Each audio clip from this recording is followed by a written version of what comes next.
इयत्ता 8वी विषय मराठी पाठ दुसरा माझ्या देशावर माझे प्रेम आहे. प्रश्न पहिला पाठाच्या आधारे थोडक्यात स्पष्ट करा. प्रतिज्ञा. उत्तर प्रतिज्ञा म्हणजे काया वाचा आणि मनाने केलेला दृढ संकल्प होय. आपण जे बोलतो तेच कृतीत आणण्याचा निश्चय म्हणजे प्रतिज्ञा. प्रतिज्ञेतील प्रत्येक शब्दामागे जबाबदारी व देशप्रेमाची भावना दडलेली असते. सस्य श्यामला माता. उत्तर सस्य श्यामला माता म्हणजे हिरवीगार शेती पिकांनी भरलेली व समृद्ध मातृभूमी. आपला देश सुपीक सुंदर आणि समृद्ध व्हावा यासाठी प्रत्येकाने कष्ट करून पर्यावरण व निसर्ग जपला पाहिजे असा संदेश यातून दिला आहे. प्रश्न दुसरा खालील आकृत्या पूर्ण करा. अ एक भारत माता की जय मधील भारत माता म्हणजे भारतातील लोक. 2 महात्मा गांधींनी सांगितलेली प्रेमाची 2 वैशिष्ट्ये. सक्रियता, सुबुद्धता. देशावरील प्रेम सिद्ध होण्यासाठी लेखकाने पाठात सांगितलेल्या विविध कृती. उत्तर देशबांधवावर प्रेम करणे, जात धर्म भाषा यांचे भेद विसरणे, दुसऱ्यांच्या दुःखात मदतीला धावून जाणे, गाव व परिसर स्वच्छ ठेवणे. प्रश्न तिसरा खालील विचार कोणाचे आहेत ते लिहा. विचार व्यक्ती. भारत माता म्हणजे भारतातले सर्व लोक. जवाहरलाल नेहरू. प्रेम निष्क्रिय असूच शकत नाही. महात्मा गांधी. खरा तो एकची धर्म जगाला प्रेम अर्पावे. साने गुरुजी. प्रश्न चौथा तुमच्या शब्दात उत्तरे लिहा. प्रतिज्ञेतील एखाद्या शब्दाचा अर्थ जाणून घेताना व कृतीत आणतानाचा तुमचा अनुभव लिहा.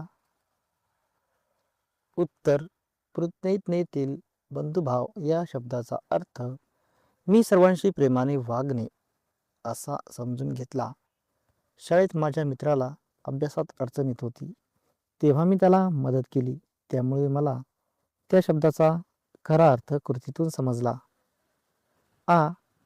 तुमच्या आईचे तुमच्यावरील प्रेम व्यक्त करणारा एखादा प्रसंग थोडक्यात लिहा. उत्तर एकदा मला ताप आला होता. त्यावेळी माझी आई रात्रभर जागून माझी काळजी घेत होती. वेळेवर औषध दिले, कपाळावर थंड पाण्याच्या पट्ट्या ठेवल्या आणि माझी विचारपूस केली. त्या प्रसंगातून आईचे माझ्यावरील प्रेम मला जाणवले. चिरू या शब्दांशी समान अर्थाचे जोड शब्द तयार करा. उदाहरण पालन पोषण. उत्तर दंगा दंगामस्ती, कोड कोड रहस्य, थट्टा थट्टा मस्करी, धन धनसंपत्ती, बाजार बाजारहाट. गटात न बसणारा शब्द ओळखा व तो शब्द गटात का बसत नाही यामागील कारण सांगा. 1 मी आपण रत्ना यांचे. उत्तर रत्ना कारण इतर शब्द सर्वनाम आहेत तर रत्ना हे नाम आहे. 2 राहणे वाचणे गाणे आम्ही. उत्तर आम्ही कारण इतर शब्द क्रियापदे आहेत तर आम्ही हे सर्वनाम आहे. 3 तो हा सुंदर आपण. उत्तर सुंदर कारण इतर शब्द सर्वनाम आहेत तर सुंदर हे विशेषण आहे. 4 भव्य सुंदर विलोभनीय करणे. उत्तर करणे कारण इतर शब्द विशेषणे आहेत तर करणे हे क्रियापद आहे. खाली दिलेल्या शब्दांचे तक्त्यात वर्गीकरण करा. गाव गावे देश काम शेला सनंग मुलगा मूल मुले आई यंत्र रेल्वे विश्व शक्ती भूमी चित्र हवा पाणी निसर्ग गीत भाषा. उत्तर पुल्लिंग मुलगा शेला सनंग स्त्रीलिंग आई शक्ती भूमी हवा भाषा नपुसकलिंग गाव मूल विश्व गीत गावे, मुले, चित्र, देश, रंग, यंत्र, पाणी, काम, रेल्वे, निसर्ग. ई. खालील शब्दसमूहांचा वाक्यात उपयोग करा. गगनभेदी घोष करणे. वाक्य: विद्यार्थ्यांनी जय हिंद असा गगनभेदी घोष केला. रचनात्मक काम करणे. आपण देशाच्या विकासासाठी रचनात्मक काम करणे आवश्यक आहे. पोटापलीकडे पाहणे. वाक्य: माणसाने फक्त स्वतःसाठी न जगता पोटापलीकडे पाहणे शिकले पाहिजे. कचाट्यात सापडणे. वाक्य: प्रदूषणामुळे आपला देश अनेक समस्यांच्या कचाट्यात सापडला आहे. चर्चा करूया. शाळेसंबंधी विद्यार्थ्यांची कर्तव्ये कोणती याविषयी मित्रमैत्रिणींशी चर्चा करा. उत्तर: विद्यार्थ्यांनी शाळेच्या नियमांचे पालन करावे. नियमित व वेळेवर शाळेत यावे. अभ्यास व गृहपाठ नीट करावा.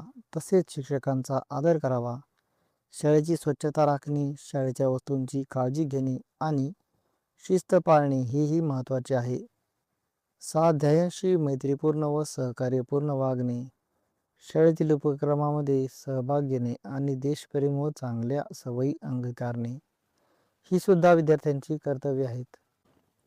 अशा प्रकारे प्रत्येक विद्यार्थी जबाबदार व आदर्श नागरिक घडण्यासाठी प्रयत्न करतो. संविधानाच्या उद्देशिकेचे वाचन करून चर्चा करा. त्याचा तुम्हाला कळलेला अर्थ वर्गात सांगा. उत्तर: संविधानाची उद्देशिका वाचल्यावर मला समजले की आपल्या देशाचे मुख्य ध्येय न्याय, स्वातंत्र्य, समता आणि बंधुता हे आहे. याचा अर्थ असा की प्रत्येक नागरिकाला समान हक्क मिळाले पाहिजेत. सर्वांना आपले विचार मांडण्याचे स्वातंत्र्य असावे आणि सर्वांनी एकमेकांशी प्रेमाने व आदराने वागवावे. देशात कोणताही भेदभाव न करता सर्वांचा विकास व्हावा हेच संविधानाचे उद्दिष्ट आहे. आपण समजून घेऊया. वाचा व उत्तरे लिहा. प्रमुख विद्यार्थी क्रमांक बक्षीस प्रथम पाहुणे दिले. अ. वरील शब्दसमूह वाक्य आहे काय? नाही. आ. वरील शब्दसमूहातून अर्थबोध होतो का? नाही. ई. अर्थबोध होण्यासाठी वाक्य कसे लिहावे लागेल ते लिहा. प्रमुख पाहुण्यांच्या हस्ते प्रथम क्रमांक मिळालेल्या विद्यार्थ्याला बक्षीस दिले.